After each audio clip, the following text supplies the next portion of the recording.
Hello मित्रांनो, welcome back. हिवाळा सुरू झालाय, पण माझ्या उन्हाळ्याच्या आठवणी आजही माझ्या मनात आनंद देऊन जातात.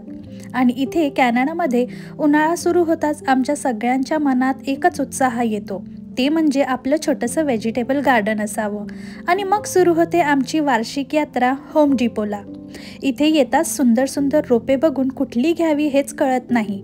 त्यात सुगंध येत असतो मातीचा, खताचा, त्या सुंदर रोपांचा आणि माझ्या नवऱ्याच्या म्हणण्यानुसार नवीन खर्चाचा.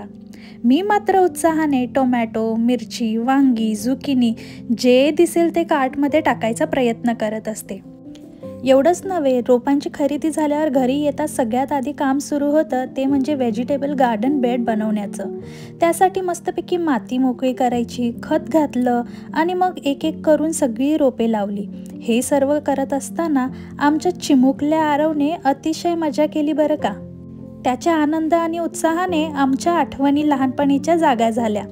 दररोज सकाळी उठायचं, पहिलं काम म्हणजे रोपांना पाणी घालणं आणि जसजसे हे रोप वाढू लागतात, नवीन पानं येतात, ते बघून मन अगदी खुश होतं. जणू काही आपल्यासमोर निसर्गाची जादूच घडत आहे. हे सगळं बघत असताना मन मात्र एकदम भारावून जातं. आणि मग येतो सगळ्यांच्या आनंदाचा क्षण, तो म्हणजे हार्वेस्टिंग टाईम. आपण लावलेली रोपे, वाढलेली पीक आपल्या हातात येतात, जी खुशी मिळते ना, ते खरंच अवर्णनीय आहे. ही सुंदर फुले, भाज्या सगळं बघून चेहऱ्यावरचं जे हास्य आहे ना, ते काही कमी होतच नाही. दिवसेंदिवस ते वाढतच जातं. आणि या सर्व भाज्या ऑर्गॅनिक पद्धतीने घरी वाढवलेल्या असल्यामुळे शरीरासाठी हेल्दी तर आहेच, आणि त्या खाण्याची जी चव आणि मजा आहे ना, ती तर खूपच वेगळी.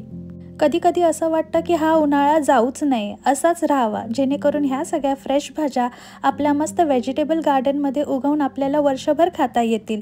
पण असं होत नाही. ऋतू बदलतात आणि या आठवणी अशाच आमच्या प्रत्येक उन्हाळ्यात राहतात आणि पुढच्या उन्हाळ्यासाठी अजून उत्सुकता देऊन जातात. ही होती आज आमची छोटीशी हार्वेस्टिंग. छोटी नाही म्हणा, खूपच मोठी हार्वेस्टिंग झाली आज. आणि हे सगळं बघून अतिशय आनंद झालेला आहे. ही सगळी व्हेजिटेबल गार्डनची हार्वेस्टिंग तुम्हाला कशी वाटली हे नक्की मला सांगा.